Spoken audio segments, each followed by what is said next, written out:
बाजी मारलेली काही हरकत नाही. चला जोडी माला. मी विनंती करतो प्रमोदजी दिजारे यांना की त्यांनी या बक्षिसाचं वितरण नाही, पण प्रेक्षकांनी सुद्धा किंवा क्रीडाप्रेमी, शंकरपट प्रेमी आणि कलाप्रेमी यांनी सुद्धा खूप शांततेत आणि चांगल्या भावनेने हा सोहळा एन्जॉय केला. कुठेही गालबोट लागू दिलं नाही, त्याबद्दल त्यांचा मी शतशः आभारी आहे. पुढेही असंच आपलं सहकार्य राहो अशी मी विनंती करतो आणि मी इथेच थांबतो. जय हिंद, जय महाराष्ट्र. 3 वर्षापासून या कार्यक्रमाचं आयोजन केलं. मनोज भाऊ म्हणजे एक छंदी माणूस आहे. एखादं काम हाती घेतलं तर ते पूर्ण करायचं असे त्याची पहिल्यापासून सवय आहे.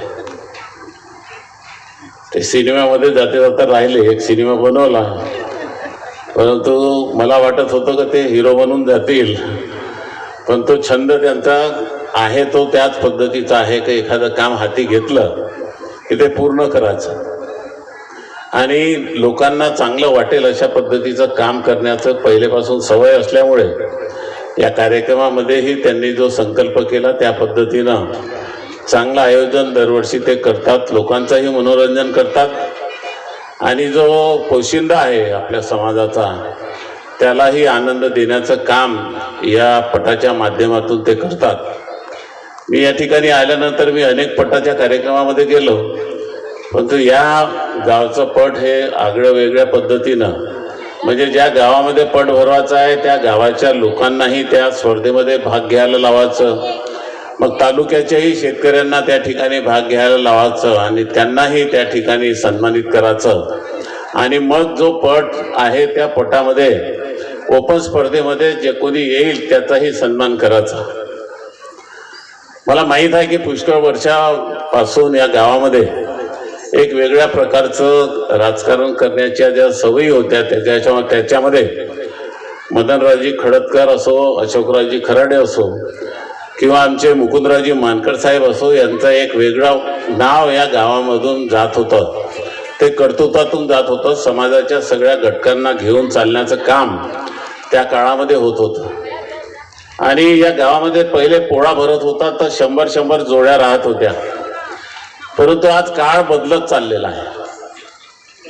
आपण परंपरागत जे काही आपलं वारसा होता त्याला विसर पडत आहे समाजामध्ये. ज्या 100 जोड्या या गावामध्ये राहत होत्या त्या आज 25 वर आलेल्या आहेत आणि मला अशी भीती वाटत लागली आहे की ते 25 वरून आता 100वर दौंडी पिटून आपल्याला पोळ्याकरता बैलजोड्या आणावं लागतील अशा प्रत्येक गावाची त्या ठिकाणी अवस्था त्या ठिकाणी झालेली आहे. आणि म्हणून हे काही चांगलं आहे असं मी म्हणणार नाही, कारण की आज जी शेती मिट्टीकुटीला जात आहे त्यामध्ये समाज आणि आपण सगळे त्या ठिकाणी जबाबदार आहोत. तर परंपरागत शेती करत असताना एक वेगळ्या पद्धतीनं आता आपण गेलं पाहिजे अशा पद्धतीचं वातावरण आहे, कारण की निसर्गाचं आव्हान आपल्यावर त्या ठिकाणी आहे. निसर्गाच्या लहरीपणामुळे आपण आता नवीन टेक्नॉलॉजीमध्ये जोपर्यंत भाग घेणार नाही, एआयची टेक्नॉलॉजी आलेली आहे. पश्चिम महाराष्ट्राने याचं अनुकरण केलं, त्याचा वापर करून राहिले आणि त्यांनी त्या ऊसाचा जो कोठा होता तो 100 क्विंटलावरून त्या ठिकाणी आता 100 टनावरून आता 180 टनावर ते चाललेले आहे आणि आपण आहोत त्याच ठिकाणी आहोत आणि म्हणून हेही करणं अत्यंत महत्त्वाचं आहे. आणि म्हणून मनोज भाऊला मी विनंती करेल की या पटाच्या माध्यमातून आपण दुसरंही काम आपण त्या ठिकाणी हाती घ्यावं, कारण की शेतकऱ्याला मार्गदर्शन होणं आता खूप गरजेचं आहे. त्याच्यामध्ये सगळ्या भागातले तज्ज्ञ बोलावले गेले पाहिजे, त्यांना मार्गदर्शन झालं पाहिजे आणि जे आव्हान आहे शेतीचं आपलं त्याच्या माध्यमातून ते कृषी मेळावा आणि पशु मेळावा याच्या सोबतच जर भरावला तर एक चांगल्या पद्धतीचा अधिक त्या ठिकाणी याच्यामध्ये भर पडणार आहे आणि त्याकरता शासनाकडून जे काही लागेल ते सगळी काही मदत त्या ठिकाणी करण्याकरता मी तुमच्या पाठीशी त्या ठिकाणी राहणार आहे.